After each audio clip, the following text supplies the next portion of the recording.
સુરતમાં સસ્પેન્ડેડ પીએસઆઈની ધરપકડ કરાઈ છે। એજન્ટ પાસેથી 2.5 લાખ રૂપિયા પડાવવાના ગુનામાં ધરપકડ કરવામાં આવી। ટી પોઈન્ટ શોપ નજીક મહિલા પાસેથી 2.5 લાખ રૂપિયા પડાવ્યા હતા।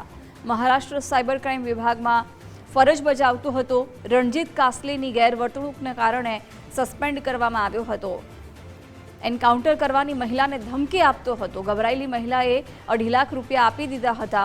પોલીસે ગુનો નોંધી તપાસ હાથ ધરી। છેલ્લા 3 દિવસથી પાલ પોલીસે તપાસ હાથ ધરી છે। સસ્પેન્ડેડ પીએસઆઈ રણજીત કાસલેની મુંબઈથી ધરપકડ કરાઈ છે।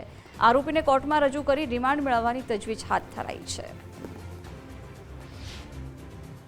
અને સુરતમાં હું ક્રાઇમ બ્રાન્ચનો પીએસઆઈ છું એવી ઓળખ આપીને એક મહિલા પાસેથી 2.5 લાખ રૂપિયા લઈ લીધા છે અને 2.5 લાખ રૂપિયા લીધા બાદ તમે જો કોઈને કહેશો તો હું તમારું એન્કાઉન્ટર કરી નાખશું એવી ધમકી આપેલી છે।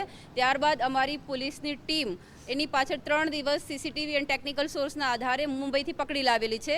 એનું નામ રણજીત કાસલે છે જે મુંબઈમાં પીએસઆઈ છે અને હાલ સસ્પેન્ડ થયેલા છે।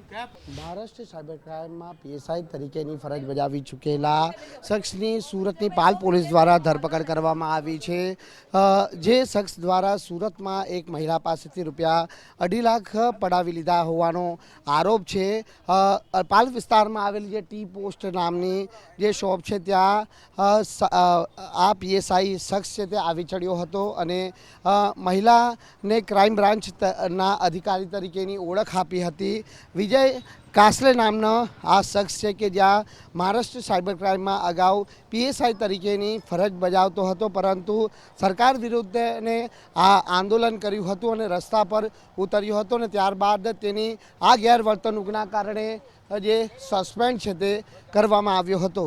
જો કે સસ્પેન્ડ થયા બાદ આ શખ્સ સુરત મુકામે આવ્યો હતો અને જે પાલ ખાતે આવેલી જે ટી પોસ્ટ ખાતે મહિલાને ક્રાઇમ બ્રાન્ચ તરીકેની ઓળખ આપી અને 2.5 લાખ પડાવી લીધા હતા અને આ સમગ્ર ઘટના અંગે પાલ પોલીસની અંદર ગુનો નોંધાયો હતો। ત્યારે આ ગુનાની અંદર પાલ પોલીસ દ્વારા આ પીએસઆઈની છે તે ધરપકડ કરવામાં આવી છે અને કોર્ટમાં રજૂ કરી રિમાન્ડ મેળવવાની તજવીજ પણ હાથ ધરવામાં આવી છે।